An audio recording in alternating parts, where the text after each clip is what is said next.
Now we leave that part and we want to look at some of the words that are used in chapter 1 and throughout the book of Jonah and help express the feelings, the pathos, the emotion of what was going on in the life of Jonah. And so we see, first of all, there's the word down. In the Hebrew, when a word is repeated consecutively, God is saying something. The people understood that there is an emphasis here, that the word down meant that he was going in a downward spiral. The word is used 4 times in chapter 1 and verse 3. But Jonah rose up to flee unto Tarshish from the presence of the Lord and went down to Joppa, which is certainly downhill from the mountains of Nazareth and that area. And he found a ship going to Tarshish, and he paid the fee thereof and went down into the ship. Another down, very emphatic. And then in verse 5, the mariners were afraid and cried every man to his God and cast forth the wares of the ship into the sea to lighten it. But Jonah had gone down into the sides of the ship, and he lay down fast to sleep. Do you see the downs here? And finally in chapter 2, he says, I went down to the bottom of the mountains. The earth with her bars were about me forever. You brought my life up from corruption. You see, Jonah is expressing his own downward spiral, and that's an emphasis that's given in the passage that people might see. It's like God putting on a play, and the actors are using this word down to emphasize the downward spiral of Jonah down to the depths of the sea. The second word that is repeatedly used is the word hurl. The word hurl, or to throw, or to cast. It is a Hebrew word that describes someone taking something and throwing it away. That is used 4 times in verse 4 and variously translated in English, but in the Hebrew it becomes very clear. But the Lord hurled, sent out a great wind unto the sea. That means God took his hand and he hurled that storm at Jonah and at the ship. In verse 5, the mariners were afraid and they hurled the cargo overboard to lighten the ship.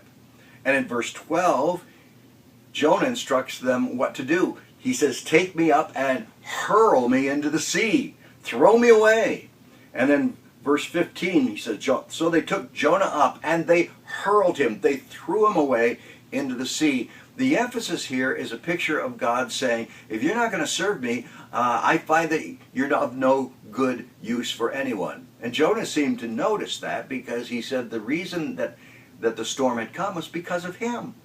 And therefore, the way to solve the problem is to throw him away because he is worthless. He was feeling worthless. He was depressed. He was laying in the body of the ship while it was being tossed and ravished by a giant storm that the mariners had never seen before, and yet he's sound asleep. It's one of the symptoms of depression, being hurled away from the presence of the Lord. Another word that's used in Hebrew is the word take up. One of the commentators makes a great deal of this because it is a word that's used in the offering of sacrifices. In Jonah chapter 1 and verse 12 it says, take me up and cast me forth. So the word he uses before saying cast me forth or hurl me into the sea is to take me up. It's the word that's used for a sacrifice. It's like Abraham lifting up Isaac to the Lord, or the priest lifting up a lamb to the Lord before that sacrifice was offered. They always lifted it up to God with both hands. That's the term that's used. So the mariners were to lift Jonah up and then hurl him into the sea. It was a sacrifice. It was a religious duty. It was an offering to God. And then in verse 15, so they did this. They took him up. They offered the sacrifice of Jonah. Now we notice from the passage that they didn't want to do this.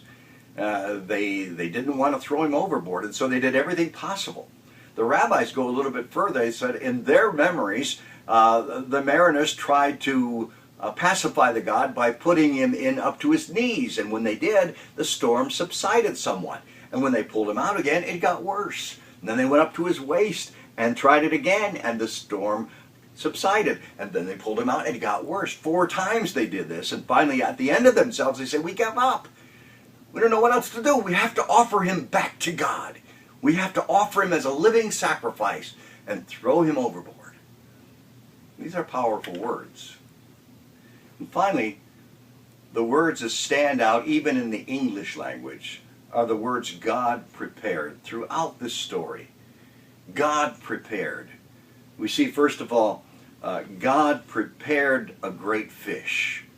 The rabbis taught about this fish and said this fish was created from the foundation of the world. When God created the first fish, he created this giant fish to procreate and to be there at the time that Jonah needed him. God created this fish for this purpose and this purpose only. I think that's significant. God prepared a fish.